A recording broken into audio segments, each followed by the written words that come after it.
Praise the lord. చేరవచ్చిన మీకు అందరికీ ప్రభు యేసుక్రీస్తు శుభాలు తెలియజేస్తున్నాను. ఈ దినము కొరకు ఏర్పాటు చేయబడిన లేఖన భాగము అపోస్తుల కార్యములు 20వ అధ్యాయము 12వ వచనం. వారు బ్రతికిన ఆ చిన్నవాణిని తీసుకొని వచ్చినప్పుడు వారికి విశేషమైన ఆదరణ కలిగెను. Praise the lord.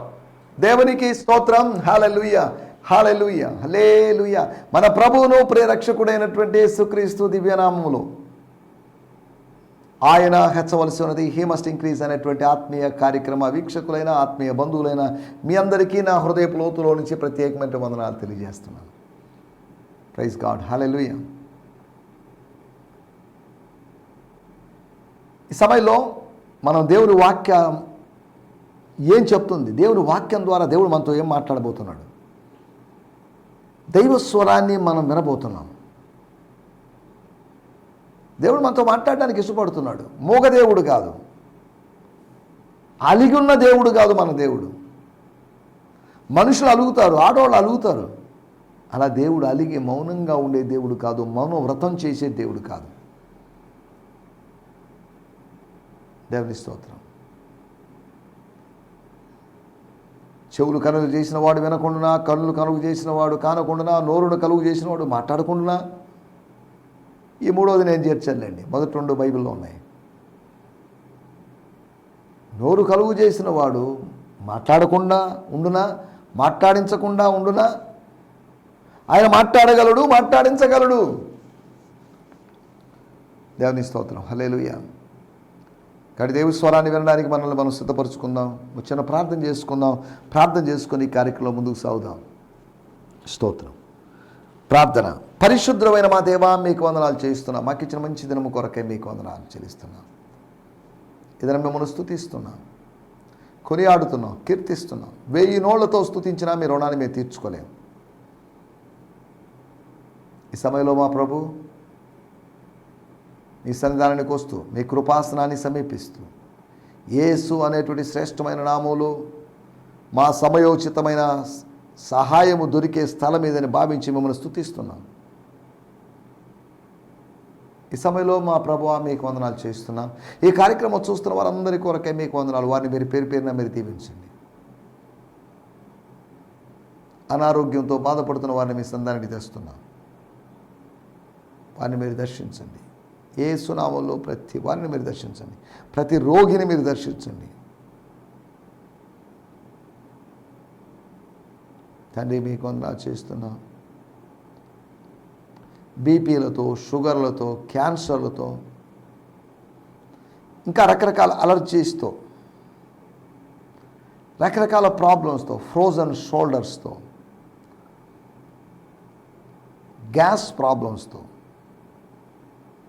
ఇంకా రకరకాల సైకలాజికల్ ప్రాబ్లమ్స్తో, ఇలా వేరు వేరు సమస్యలతో బాధపడుతున్న వారందరినీ మీ సంధానానికి తెస్తున్నా.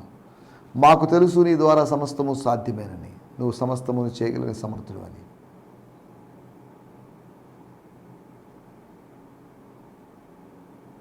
దేవా మీకు వందనాలు చేస్తున్నా.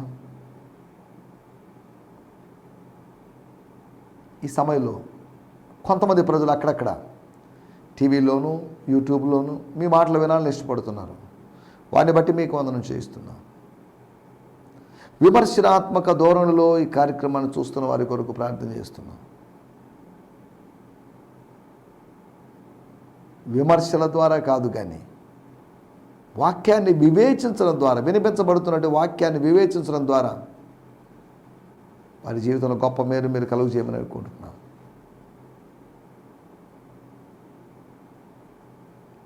తండ్రి మీకు వందనాలు చేస్తున్నాం. మా సార్వత్రిక సంఘము కొరకు, స్థానిక సంఘముల కొరకు, నెల్లూరు పట్టణంలో సంఘముల కొరకు, సంఘాల ఉద్యోగం కొరకు, సంఘాల ద్వారా చక్కటి సువార్థీకరణ జరగాలి, దానికోసం దేవుని స్తోత్రం. దేవా, కొంతమంది పెద్దవారు ఒకళ్ళు ఇంకా రోగశైలిలో ఉండి ఇంకా లేవలేకపోతే వారి కొరకు మేము ప్రత్యేకంగా ప్రార్థన చేస్తున్నాం. వారిని మీరు దర్శించండి. సేవకులలో ఎవరైనా అనారోగ్యంతో బాధపడుతున్న వారిని మీరు దర్శించండి. ఏదైనా ఐసీయూలో ఉన్న వారి కొరకు ప్రార్థన చేస్తున్నాం. కోమాలో, అన్కాన్షియస్ స్టేట్లో ఉన్నవారు, యాక్సిడెంట్లు అయిన వారి కొరకు మేము ప్రార్థన చేస్తున్నాం.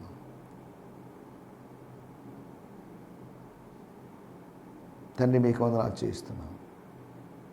బాగు చేసేది నీవే, స్వస్థపరచు యెహోవా, నిన్ను స్తుతిస్తున్నాను.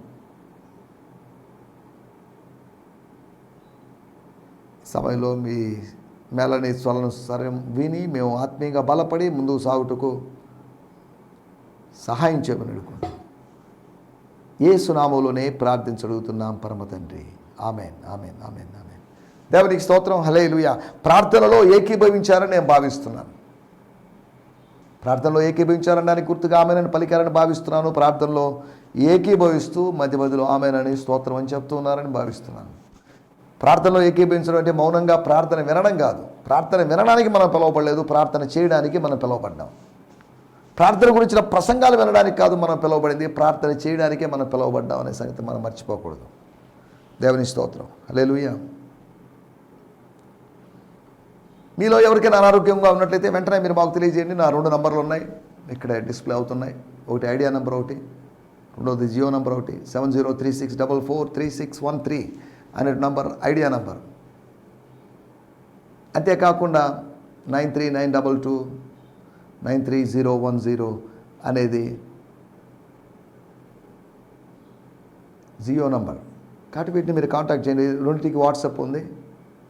ఫేస్బుక్ ద్వారా కాంటాక్ట్ చేయొచ్చు. సంతోష్ నెల్లూరు అనేటువంటి ఐడిలో మీరు కాంటాక్ట్ చేయొచ్చు.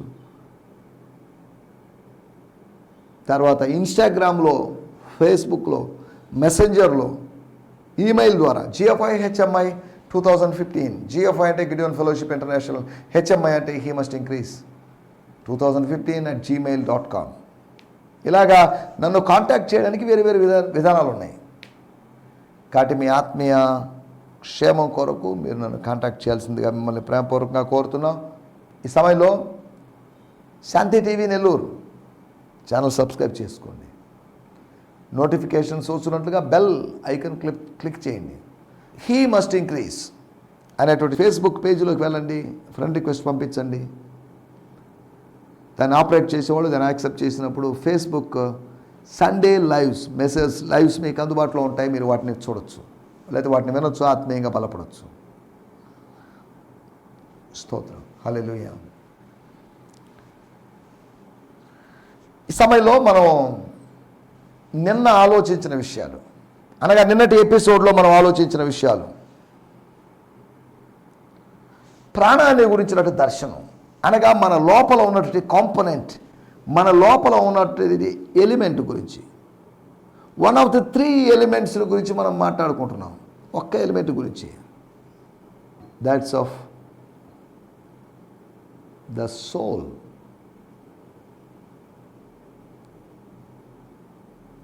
అనగా ప్రాణం ఖరీదంత అని కాదు, ప్రాణానికి ఏం జరిగిందని కాదు.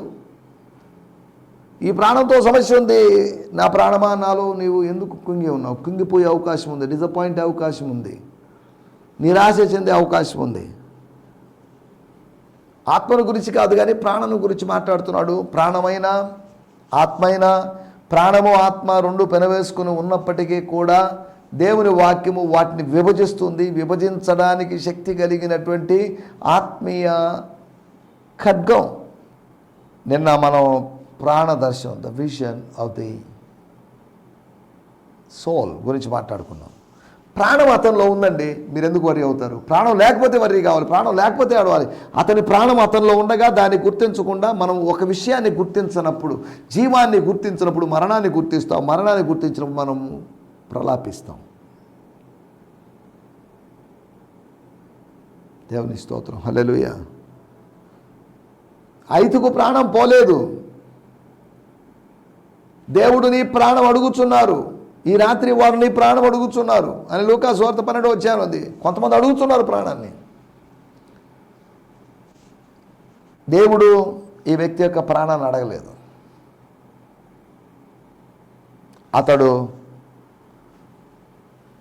ప్రాణాన్ని పోగొట్టుకోలేదు అనగా అతను చచ్చిపోలేదు. అతని భూస్థాపన ఇప్పుడు అవసరం లేదు, భూస్థాపన కార్యక్రమం చేయాల్సిన అవసరం లేదు, పాతిపెట్టే కార్యక్రమం, బరియల్ కార్యక్రమం, ఫ్యూనరల్ కార్యక్రమం అవసరత లేదు. కారణం ఏంటంటే ఆయన బతికున్నాడు. నా మాట నమ్మండి. I'm not a doctor, I'm not a physician, but I could say that his spirit didn't depart from him. అతనిలోంచి వెళ్ళిపోలేదు.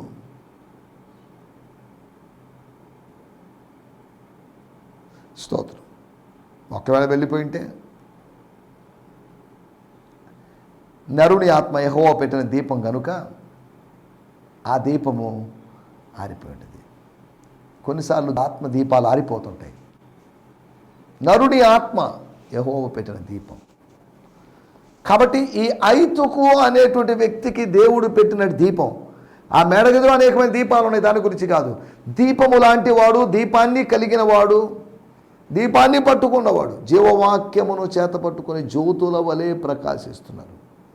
దివిటీల్లాగా, దీపాల్లాగా ప్రాణము ఉండడము, ప్రాణ రక్షణ చేసుకోవడం అనగా ప్రాణాన్ని కాపాడుకోవడం అనగా కోరుకొని పులి నోట్లో తలబెట్టడం కాదు. అక్కడ పులి ఎదురొస్తే మనం ఏం చేయలేము. ఒకవేళ అది మనమే దాడి చేస్తే మనం దాడి చేస్తాం, కౌంటర్ అటాక్ చేస్తాం, డిఫెన్సివ్గా ఉంటాం, ఆఫెన్సివ్గా మారుతాం. ఎవరు గెలుస్తారో చెప్పలేము. సింహము ఎలుగుబంట్లు తరిమి కొట్టినటువంటి దావీదు మీదకి అవి దండెత్తి, లేకపోతే అవి రివర్స్ అయ్యి, లేకపోతే అవి అటాక్ చేయడానికి వచ్చి ఉండొచ్చు, కానీ దేవుడు కాపాడాడు. ఇతనే అటాక్ చేశాడు. దేవునికి స్తోత్రం. ఎలాంటి బలవంతుడు ఆలోచించండి. మూడవది, ప్రాణాన్ని అలక్ష్యం చేయడం. ప్రాణార్పణ, పానీయార్పణ. మన గురించి మనం ఆలోచిస్తూ, మన గురించి మన అవసరాలు, లేకపోతే మన ఇతరుల సంగతి పట్టించుకోకుండా మన అవసరాలు తీర్చుకుంటూ ఉండడం కాదు. ఎఫ్రాయిముల గురించి అనుకుంటాను. ఎఫ్రాయిమీలు లేకపోతే నఫ్తాలి వారి గురించి రాయబడింది.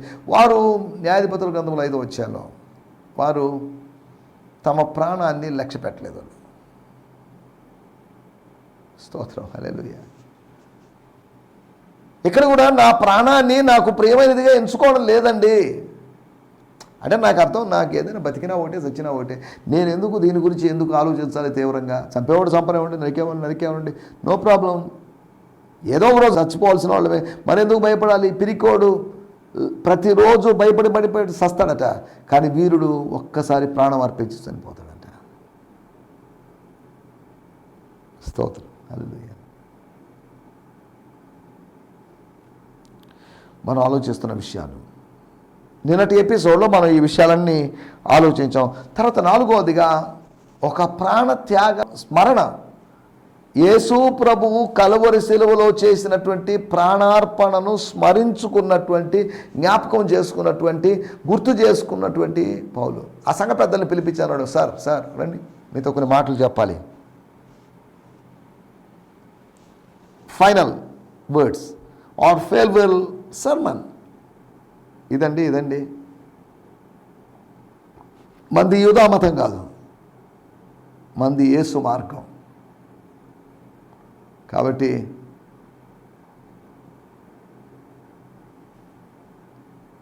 మన ప్రాణము మనకు ప్రియమైనదిగా ఎంచి, ప్రాణం కొరకు ఎంతో సమయాన్ని వెచ్చిస్తూ, ఎంతో ధనాన్ని వెచ్చిస్తూ మనం గడుపుతున్నాం. ప్రాణదర్శనం కలిగి, దేహదర్శనం కాదు, ప్రాణదర్శనం కలిగి ముందుకు సాగడానికి మనకు ప్రభు సాయం చేయనుగాక. నిన్నటి ఎపిసోడ్లో మనం వీటి గురించి ఆలోచించాం. మనకు సమయం కొద్దిగా ఉంది కనుక అపోస్తుల కార్యములు 20వ అధ్యాయము 12వ వచనం. వారు బ్రతికిన ఆ చిన్నవారిని తీసుకొని వచ్చినప్పుడు వారికి విశేషమైన ఆదరణ కలిగెను. విశేషమైనటువంటి ఆదరణ, ఎనార్మస్ జాయ్. విశేషమైనటువంటి ఆనందం, లేకపోతే విశేషమైనటువంటి సమాధానం, లేకపోతే సంతోషం, ఇంకేదని అనుకోవచ్చు.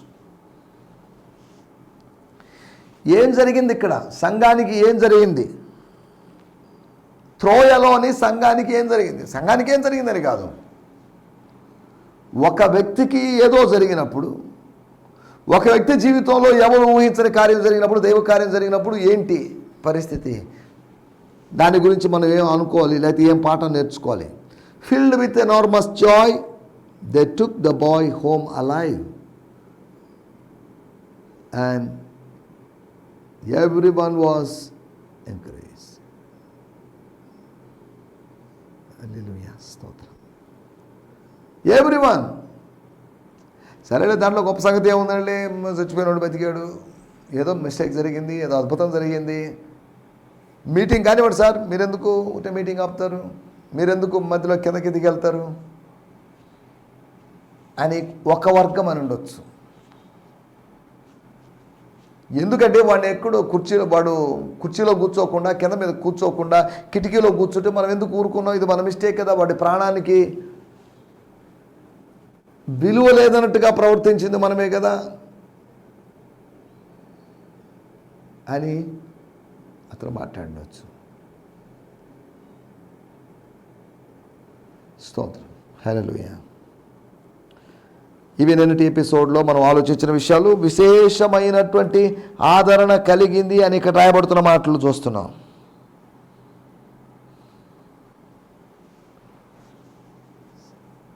ప్రతి స్థానిక సంఘానికి విశేషమైన ఆదరణ కలగాలి, ప్రతి వ్యక్తికి విశేషమైన ఆదరణ కలగాలి.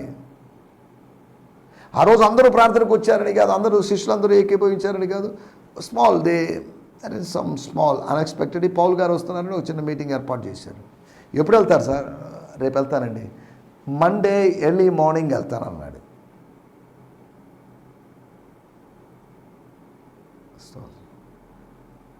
అప్పుడు అరే ఈయన దగ్గర ఏదో ఒకటి చెప్పించుకోవాలి, ఈయన దగ్గర నుంచి ఏదో ఒకటి వినాలి అని వాళ్ళు ఎదురు చూశారు. టైం ఎంతైనా పర్లేదు, మీరు చెప్పండి, మేము వింటాం, no problem, we are ready to listen అన్నట్టుగా వాళ్ళు ప్రవర్తించారు. ఒక యవనస్తుడు పైనుంచి కింద పడ్డాడు. ఎవరు కింద పడింది ఏంటి? కిటికీలో కూర్చున్న ఒకవేళ మిగతా వాళ్ళు ఎవరైనా కూర్చోంటే వాళ్ళకి ఏదో ఒక హెచ్చరిక లాగా ఉంటుంది. ఇక మీదట కిటికీలో ఉండకూడదు, కిటికీలో కూర్చోకూడదు. కారణం ఏంటంటే కిటికీలో కూర్చొని మా ఫ్రెండ్ అయినటువంటి ఐతుకు కింద పడ్డాడు. కొన్ని చెట్లు ఎక్కడానికి మనం భయపడతాం, అటువంటిది మునగ చెట్టు ఎక్కడానికి మనం భయపడతాం. కారణం ఏంటంటే అది పెలుసుగా ఉంటుంది, అది ఇరిగిపోయే అవకాశం ఉంది. ఇక్కడ మనం ఎందుకు చెప్పానంటే, నేను సంఘానికి ఒక ఆదరణ అవసరం, సంఘము విశేషమైన ఆదరణ అనుభవించాలి. The church should have the comfort, విశేషమైనటువంటి ఆదరణ. ఏం జరుగుతుంది? విశేషమైన ఆదరణ, లేకపోతే ఆదరణ, లేకపోతే విశేషమైన ఆదరణ. కంఫర్ట్ లేదా స్పెషల్ కంఫర్ట్, పర్టికులర్ కంఫర్ట్, దాని గురించి మనం ఆలోచిస్తున్నాం. మొట్టమొదటి మాట చదవండి, అపోస్తుల కార్యములు 15:32. మరియు యూదయ చేరుకుడే ప్రవక్తలై యుండునందున పెక్కు మాటలతో సహోదరులను ఆదరించి స్థిరపరిచిరి. యూదాయు శీల అనేటువంటి వాళ్ళు, జూడాస్ అండ్ సైలస్ అనబడిన వాళ్ళు, వాళ్ళిద్దరూ ప్రవక్తలైనందున, ఇద్దరిలో ప్రవచన వరం ఉంది కాబట్టి, ఇద్దరు ప్రవచించగలరు కాబట్టి ఏం చేశారు వాళ్ళు? అక్కడ రాయబడినటువంటి మాటలు 15:32 వారు బలపరిచారు అని రాయబడింది. దేవుని స్తోత్రం, హల్లెలూయా. నేను చదువుతున్నాను. Then Judas and Silas, who were both prophets, spoke to them affirming words that strengthen the believers. స్తోత్రం. అనగా ఆదరణ కలిగించి స్థిరపరిచారు, ఆదరణ కలిగించి స్థిరపరిచారు. ఆదరించబడ్డప్పుడు ఆత్మీయంగా స్థిరపడతాం.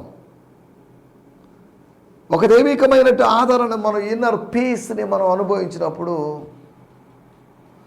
మనం కొంతమందిని ఆకర్షించుకొని తీసుకుని, మీరు మా చర్చికి రండి, మా ప్రేయర్ హౌస్కి రండి, ఒకసారి రండి. నేను ఎందుకు చెప్తున్నా అంటే, సంఘము స్థిరపరచబడాలంటే ఆదరించబడాలంటే దైవ కార్యం జరగాలి. వారు పెక్కు మాటలతో లేకపోతే చాలా మాటలతో, సుదీర్ఘ ప్రసంగంతో, స్తోత్రం, వారు స్థిరపడినట్లుగా ఆదరించారు. రెండో విషయం నేను మీకు జ్ఞాపకం చేస్తాను. అపోస్తుల కార్యములు 9:31. 9:31. Thank you lord. స్తోత్రం, స్తోత్రం. అపోస్తుల కార్యములు 9. యూదయ, గలిలయ, సమరయ దేశములంతటా సంఘము క్షేమాభివృద్ధి నందుచు సమాధానము కలిగి ఉండెను. మరియు ప్రభునందు భయమును పరిశుద్ధాత్మ ఆదరణయు కలిగి నడుచుకొనుచు విస్తరించుచుండెను. ఎస్, ఇక్కడ రాయబడిన మాట 9వ అధ్యాయం 31వ వచనం. Yes, Lord. After this, the church all over Judea, Galilee, and Samaria experienced a season of peace.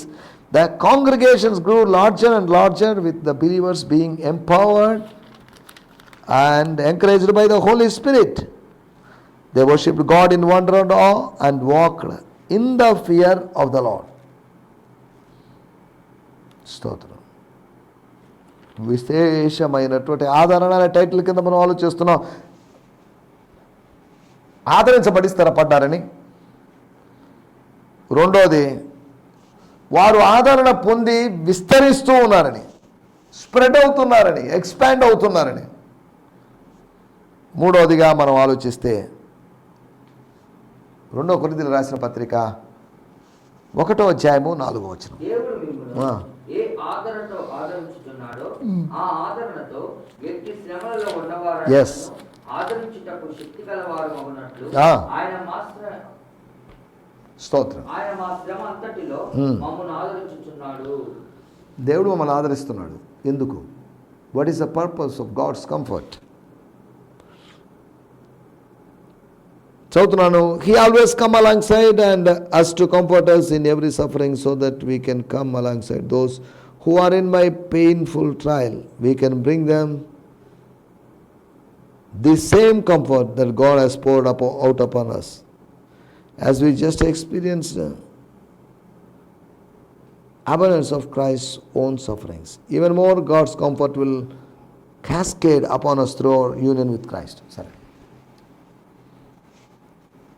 ఒకటి, ఆదరణ అని మనం మాట్లాడుకుంటున్నప్పుడు విశేషమైన ఆదరణ అనేటువంటి అనుభవం సంఘానికి కలిగింది. వాళ్ళు స్థిరపరచబడి ఆదరించబడ్డారు. ఆదరించబడిన తర్వాత స్థిరపడ్డారు. ఆదరణ లేకపోతే ఆత్మీయంగా స్థిరపడ్డం అనేది ఉండదు. రెండోది, వారు ఆదరించబడి విస్తరించారు. దేవుని స్తోత్రం, హల్లెలూయా. మూడవ విశేషమైన ఆదరణ లేదా ప్రత్యేకమైన ఆదరణ, మనము ఆదరించడానికే ఆదరించబడ్డాం, మనం రక్షించడానికే రక్షించబడ్డాం. నేను ఒక అగ్ని ప్రమాదం నుంచి తప్పించబడ్డాను అనుకుందాం, నేను ఒక నీటి ప్రమాదం నుంచి తప్పించబడ్డాను అనుకుందాం. నాకు అవసరం లేనప్పటికీ అవతల వ్యక్తులు చెప్తున్నారు, ఏమండి పలాని దాంతో జాగ్రత్త, నీళ్లతో జాగ్రత్త, నిప్పుతో జాగ్రత్త, పలాని పరిస్థితులతో జాగ్రత్త అని చెప్తాం. విశేషమైన ఆదరణ దేనికి? స్థిరపడడానికని, సంఘంగా విస్తరించడానికని, ఇతరులను ఆదరించడానికి. To do some ministry in the life of others. ఇతరుల జీవితంలో మినిస్ట్రీకి. యెషయా 40 అధ్యాయంలో రాయబడింది, ఆదరించండి, నా కుమార్తెను మీరు ఆదరించండి, సియోను కుమార్తెను, యెరూషలేము కుమార్తెను ఆదరించండి. Comfort my people. ఆదరించబడాలి. ఆదరించబడడం అంటే ఇంటికి తీసుకుపోయేదో భోజనం పెట్టడానికి కాదు, మంచి ఆదరణ చూపించడానికి కాదు. విషాదము తొలగిపోయి ఒక విశ్వాసం పెరిగిపోయినటువంటి ఒక స్థితి అది. దేవుని స్తోత్రం, హల్లెలూయా. 4వ విషయం నేను చెప్పి ముగిస్తాను. 1 తెస్సలోనిక పత్రిక 4వ అధ్యాయం 18వ వచనం. ఇట్టి మాటల చేత, ఈ మాటల చేత, నేను పైన చెప్పిన మాటల చేత,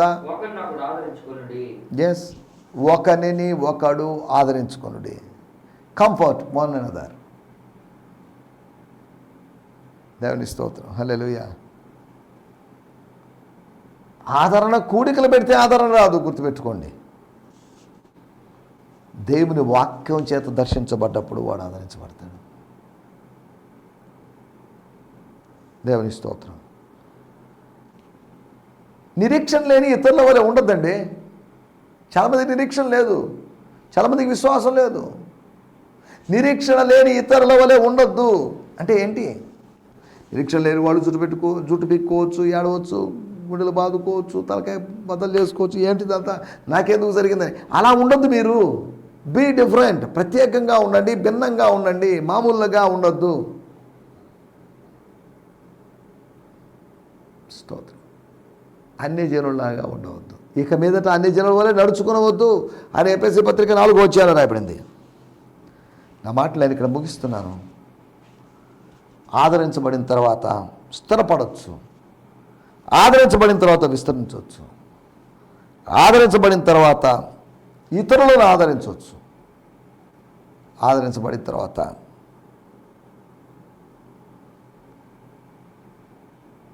నిరీక్షణ మనం కలిగి ఉండవచ్చు. ఇవి మనం మాట్లాడుకున్న మాట. మనల్ని అన్యుల్లా కాకుండా ఆత్మీయులుగా మనల్ని చూడవచ్చు. ఎప్పుడంటే ఆదరణ అనుభవం, ఆదరించబడేటువంటి అనుభవం. మనుషుల ఆదరణ కాదు, ధనం యొక్క ఆదరణ కాదు, దేవుని యొక్క ఆదరణ. కాబట్టి అటు విశేషమైనటువంటి ఆదరణ అనుభవిస్తూ ముందుకు సాగడానికి ప్రభు మనందరికీ సహాయం చేయనుగాక. మనం స్థిరపడాలి, మనం విస్తరించాలి, మనము ఇతరులను ఆదరించాలి, మనం నిరీక్షణ కలిగి ముందుకు సాగాలి. కాబట్టి ఇట్టి దైవికమైన ఆదరణ మన జీవితాల్లో కూడా కలిగినట్లుగా దేవుడు మనల్ని నడిపించునుగాక, బలపరచునుగాక. ఆమేన్. హల్లెలూయా, లేలుయా. మీ అందరికీ వందనాలండి. ఈ సందేశము మీకు ఆశీర్వాదకరంగా ఉందని నమ్ముచున్నాము. ప్రార్థన అవసరతల కొరకు మమ్మల్ని సంప్రదించవలసిన మా చిరునామా గిద్యోన్ మిషన్ చర్చ్, 6వ వీధి, శాంతినగర్, నెల్లూరు 4, ఆంధ్రప్రదేశ్. పిన్ 524004. మా ఫోన్ నంబర్లు 7036443613 మరి ఒక నంబర్ 9392293010. మా ఈమెయిల్ ఐడి gfihmi2015@gmail.com. దేవుడు మిమ్మును ఆశీర్వదించునుగాక. ఆమేన్.